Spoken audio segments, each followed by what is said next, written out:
Refrigerator अंदर रखी हुई वेजिटेबल्स और पानी को तो ठंडा करते हैं, लेकिन इसके पीछे जो इक्विपमेंट्स लगे रहते हैं उनका टेम्परेचर इतना ज़्यादा हाई होता है कि हम उन पर खाना पका सकते हैं। तो फ्रिज के बाहर इतना ज़्यादा टेम्परेचर और अंदर की तरफ एकदम ठंडा ठंडा, यह कैसे पॉसिबल है? इसके अलावा कई बार जब फ्रिज खराब होता है तो हमारे दिमाग में एक ही बात आती है कि इसकी गैस खत्म हो गई होगी, लेकिन दोस्तों ऐसा कुछ भी नहीं होता है। इसके पीछे की साइंस इस वीडियो में 3D एनिमेशन की हेल्प से समझते हैं। जो रेफ्रिजरेटर का हार्ट होता है वह कंप्रेसर होता है। यह एक रिसिप्रोकेटिंग टाइप कंप्रेसर है।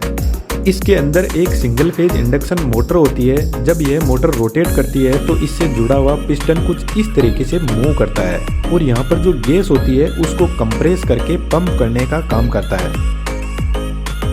इन कंपोनेंट्स की वर्किंग रेफ्रिजरेटर की बॉडी को थोड़ा सा साइड में रखकर अच्छे से समझते हैं। कंप्रेसर एकदम पैक होता है क्योंकि इसके अंदर एक गैस भरी जाती है जिसका नाम है फ्रीऑन R134a, जो आजकल कॉमनली यूज होती है, और मोटर और कंप्रेसर दोनों मिलकर इस गैस को पंप करने का काम करते हैं।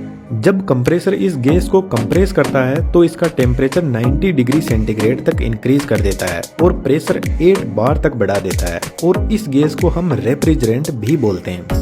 अब यह टेम्परेचर और प्रेशर बहुत ज़्यादा है तो इसको हमें डाउन करने की ज़रूरत है। इसलिए इस हाई टेम्परेचर और प्रेशर वाले रेफ्रिजरेंट को कंडेंसर यूनिट के पास में भेजा जाता है, जो रेफ्रिजरेटर के पीछे लगी हुई कुछ ऐसी ट्यूब होती है जो हमें आसानी से दिखाई दे जाती है। और इस ट्यूब से जब हाई टेम्परेचर वाला रेफ्रिजरेंट फ्लो करता है तो बाहर के इन्वायरमेंट से हीट एक्सचेंज करने लग जाता है, क्योंकि कंडेंसर कोयल का टेम्परेचर बहुत ज़्यादा होता है और इन्वायरमेंट का टेम्परेचर बहुत कम, तो रेफ्रिजरेंट धीरे धीरे कूल होने लगता है।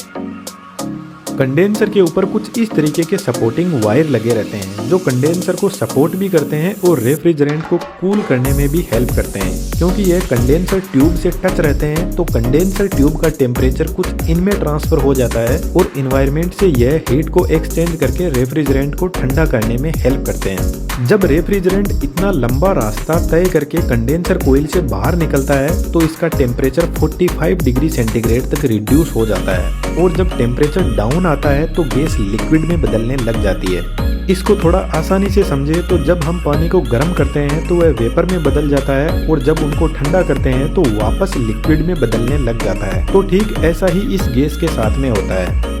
कंडेंसर यूनिट से जब गैस बाहर निकलती है तो यह थोड़ी ठंडी होकर लिक्विड में बदलना शुरू हो जाती है। अब कंडेंसर यूनिट से निकलकर यह रेफ्रिजरेंट जाता है कैपिलरी ट्यूब के पास में। कैपिलरी ट्यूब कुछ इस टाइप का एक कॉपर की ट्यूब होती है जिसका डायमीटर 0.5 mm से लेकर 2.2 mm तक होता है, और इसकी लेंथ मैक्सिमम 5 मीटर तक हो सकती है। कैपिलरी ट्यूब एक थ्रोटल डिवाइस होती है जो हाई प्रेशर को लो प्रेशर में बदलने का काम करती है, और यही वह डिवाइस है जो रेफ्रिजरेंट को एकदम ठंडा भी